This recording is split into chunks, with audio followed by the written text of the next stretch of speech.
Dear viewers, welcome to my channel. আজকে আমি আপনাদের সামনে হাজির হয়েছি প্রিপোজিশন নিয়ে আলোচনা করতে। আজকে আমি ডাই ভার্বের সাথে ব্যবহৃত কিছু গুরুত্বপূর্ণ প্রিপোজিশন নিয়ে আলোচনা করব।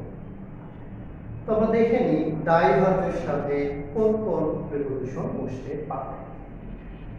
আমরা জানি কোন রোগে, ক্ষুধায় বা তৃষ্ণায় মারা যাওয়া বোঝালে ডাই অফ বসে।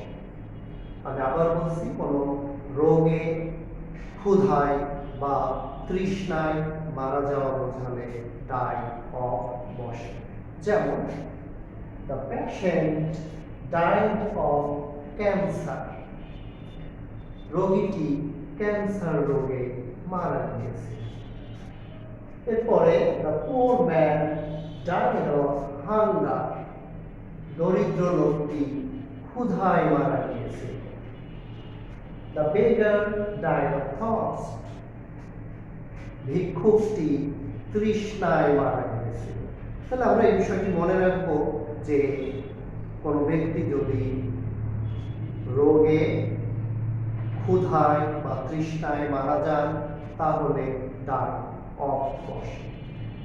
এরপরে ডাই ফ্রম এর ব্যবহার আমরা দেখব। অতিরিক্ত কোনো কিছু করে কেউ যদি মারা যায় সেক্ষেত্রে ডাই ফ্রম বসে। যেমন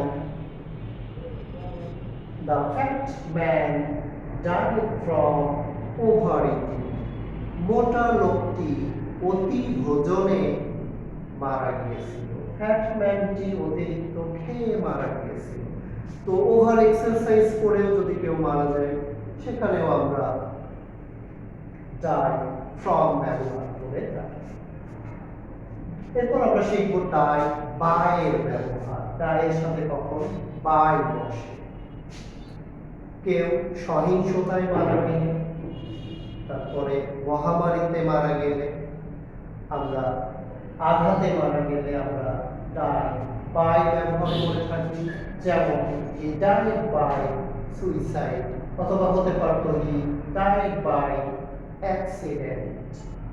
মহামারীতে মারা গেলেও ডাই পরে বাই বসে। যেমন শি ডাইড বাই পেস্টিলেন্স, পেস্টিলেন্স মানে মহামারী।